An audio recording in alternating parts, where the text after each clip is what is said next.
Hi. So have you ever wonder कि CA में आने के बाद जो इतने ब्राइट स्टूडेंट्स होते हैं जो कि 10th और 12th तक काफ़ी अच्छे मतलब 90 अबव उनकी स्कोरिंग होती है, 90 अबव परसेंटेज होते हैं, 80 अबव परसेंटेज होते हैं and they were toppers in their school, वो सीए में आने के बाद इस अटेम्प्ट के लूप में कैसे फंस जाता है, क्यों फंस जाता है। आई एम नॉट सेइंग कि ये सभी के साथ होता है, बट हाँ ये मेजॉरिटी के साथ होता है कि वो 10th और 12th तक काफ़ी अच्छे होते हैं, स्टूडियस होते हैं, डिसेंट होते हैं स्टडीज़ में, वो काफ़ी अच्छे नंबर आ रहे होते हैं और जैसे वो सीए में एंटर करते हैं वो एक अटेम्प्ट के लूप में फंस जाते हैं। सो ऐसा क्यों होता है एंड इसमें मैं किसी और की बात नहीं करूँगी अपने अलावा, क्योंकि मेरे साथ भी यही हुआ। आई एम नॉट एग्जैजरेटिंग है but I was decent and good student till my 12th। मेरे सही नंबर आ गए थे 12th तक, 90 अबव थे, 10th में भी एंड 12th में भी। So yes I was decent and I was good in studies till my 12th, even till the foundation exam. I was like decent student till my foundation, even till the foundation. But after entering the interface, I don't know what happened. मेरा पढ़ाई से interest ख़त्म हो गया, मुझे पढ़ना बहुत गंदा लगने लगा। मैं बुक्स को देख के ना मुझे क्या लिखा है समझ नहीं आता था, ऐसा लग रहा था पता नहीं क्या चल रहा है, कौन सी मैथ्स चल रही है, मुझे कुछ समझ नहीं आता था। मतलब एक पॉइंट पे तो इतना गंदा बर्न आउट हो गया कि आई स्टार्टेड हेटिंग स्टडीज़। मतलब कि मैं मेरा फेवरेट सब्जेक्ट था अकाउंट्स और फॉर सम टाइम जब ये बर्नआउट वाला फेज़ चल रहा था मुझे इतनी नफ़रत हो गई थी ना हर एक सब्जेक्ट से कि मैं पढ़ रही हूँ लेकिन मुझे कुछ समझ नहीं आ रहा और मेरे सामने बुक रखी हुई है, मुझे पता है कि कल ये क्वेश्चन पेपर में आएगा एंड वो आया भी, बट स्टिल मैं उसको नहीं, मतलब मेरी आंखों के सामने और मैं पढ़ नहीं पा रही हूँ उसको। मेरा दिमाग एक्सेप्ट नहीं कर रहा है। आई डोंट नो ये कितनों के साथ हुआ है या नहीं हुआ, बट ये मेरे साथ हुआ है and it was a horrifying situation ऐसे स्टूडेंट के लिए जो कि 12th तक इतना अच्छा होता है कि उसके 90 अबव परसेंटेज आ रहे होते हैं एंड ही और she was a very decent and studious student till 12th। ठीक है, मेरे साथ बहुत ऐसा हुआ तो मुझे लगने लगा कि ओ नो, पता नहीं इसके बाद मैं ये क्लियर भी कर पाऊँगी या नहीं। सो वाई ऑल दिस हैपेंड। पहला सबसे पहला मेजर रीज़न जो कि मुझे लगता है this is not a prime या फिर पत्थर की लकीर वाला रीज़न कि सबके साथ ऐसा होता है, but I think majority of the students के साथ ऐसा होता होगा। Number one reason is the personal competitors. 12th या 10th तक जब हम स्कूल में होते हैं ना तो हमारे पास होते हैं पर्सनल कॉम्पिटिटर्स जो कि हमारे सीट के आगे पीछे साइड में कहीं तो बैठे होते हैं, उनसे हमारा कॉम्पिटिशन चल रहा होता है। ठीक है, हमें पता होता है कि हम किससे कम्पीट कर रहे हैं और हमें किससे अच्छा होना है। मैं ये नहीं कह रही कि सीए में कंपटीशन नहीं है, सीए में कंपटीशन है।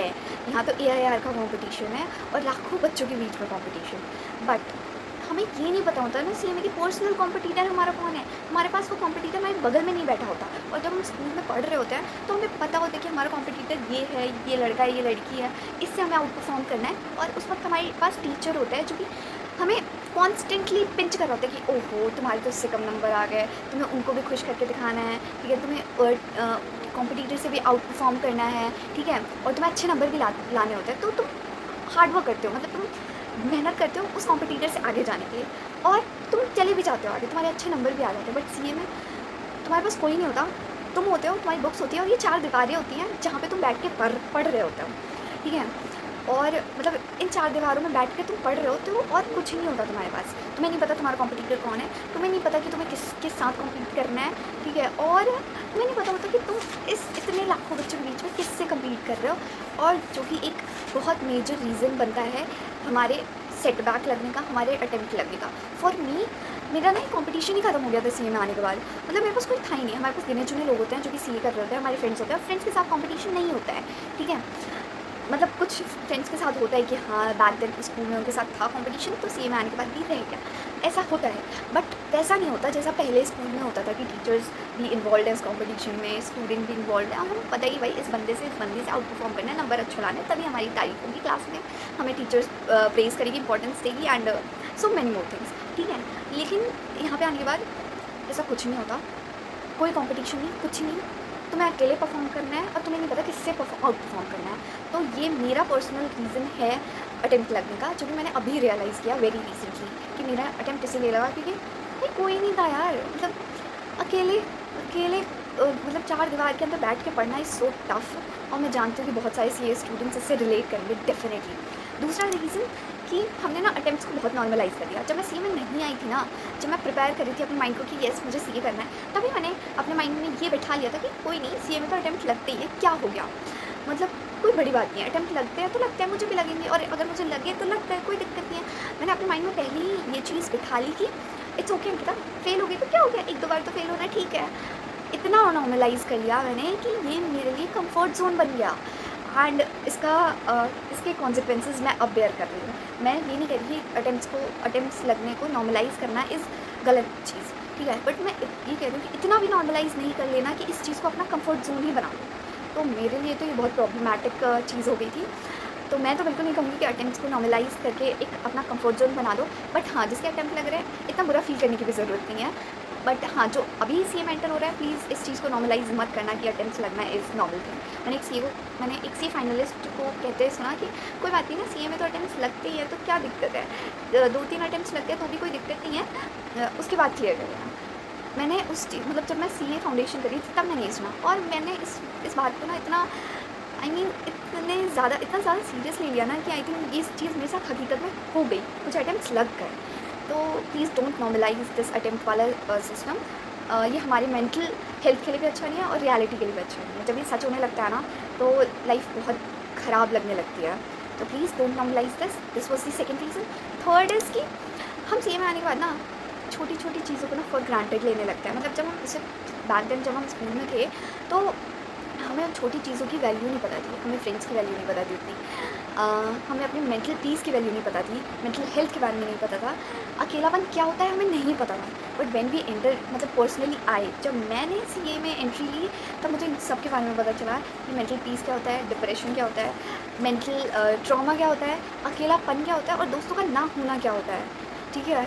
तो हमने बहुत सारी चीज़ें ना सीए में आने से पहले हम फॉर ग्रांटेड ले रहे होते हैं, और सीए में आने के बाद हमें पता चलती है ओह माय गॉड, ये कितनी प्रीशियस थिंग्स थी। सीए में आने के बाद इन सब की वैल्यू पता चलती है, इवन फैमिली की भी। जब हम फैमिली से दूर जाते हैं, हमें सब कुछ फील होता है कि ओह गॉड, ये इतनी छोटी छोटी चीज़ें भी हमारी लाइफ में कितना इंपॉर्टेंट रोल प्ले कर रही थी।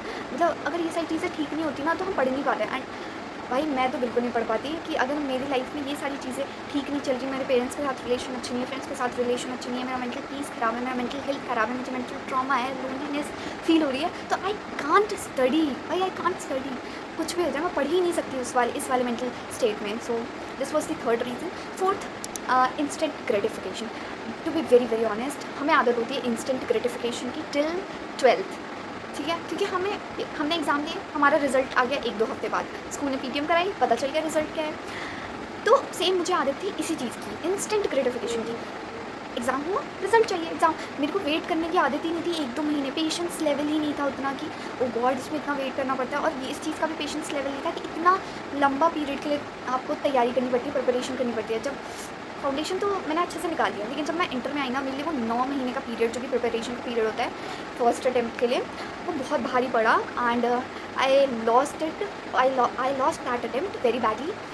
तो तब मुझे फील हुआ कि भाई हमें आदत होती थी स्कूल तक इंस्टेंट ग्रेटिफिकेशन की। हमने छोटे मतलब बहुत कम टाइम के लिए प्रिपेयर किया, एग्ज़ाम दिया, एंड कुछ दिनों में मतलब 1-2 हफ्ते में ही हमारा रिजल्ट आ गया, एंड सब सॉर्टेड है। इसमें हमें फील भी नहीं हो रहा है कि हमें आदत इस चीज़ की लगती जा रही है। लेकिन सीए में ऐसा नहीं होता, आपको पेशेंस चाहिए होता है। विदाउट पेशेंस भाई आप सीए नहीं कर सकते, ठीक है? और अगर जिसको इंस्टेंट ग्रेटिफिकेशन की आदत है, वो तो बिल्कुल नहीं कर सकता। जैसे कि मुझे बहुत गंदी आदत थी, मुझे अगर मैं पढ़ रही हूँ तो मुझे तुरंत रिजल्ट चाहिए। एग्ज़ाम दिया, मुझे ज़्यादा लंबा प्रिपरेशन करने की आदत ही नहीं थी। 9 महीने बैठकर प्रिपरेशन करना, 6 महीने बैठकर प्रिपरेशन करना, कभी मेरी आदत नहीं थी। तो this was the reason. I mean there are 4 reasons जो मैंने अभी तक बोला। तो ये मेरे हिसाब से मेरे लिए 4 स्पेसिफिक मेजर रीज़न्स थे जिनकी वजह से मैं फेल हुई, और I got stuck into this loop of attempts.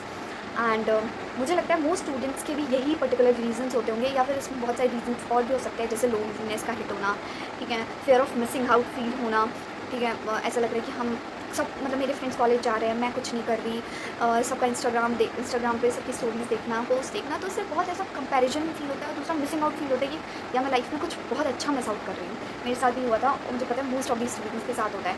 So these were the reasons which I felt very recently कि they were the reasons for my failure.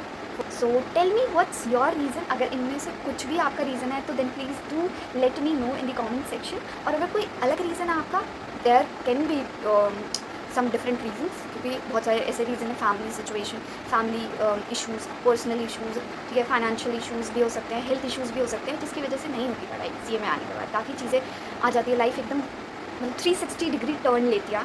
मेरे केस में तो ऐसा ही हुआ। तो I can understand if someone is dealing with all these reasons, dealing with these problems, so definitely I can understand. Do let me know what's your reason for the failure. Yeah, not, I'm not saying for the failure, but yes, इसमें stuck होने का क्या reason है आपका? Definitely do let me know in the comment section. And thank you for listening me, thank you for watching me. अगर इसमें से कोई भी आपको point गलत लगा हो मेरा, then please do let me know in the comment section. तब तक के लिए bye bye, मिलते हैं next video में, and yes, take care, bye.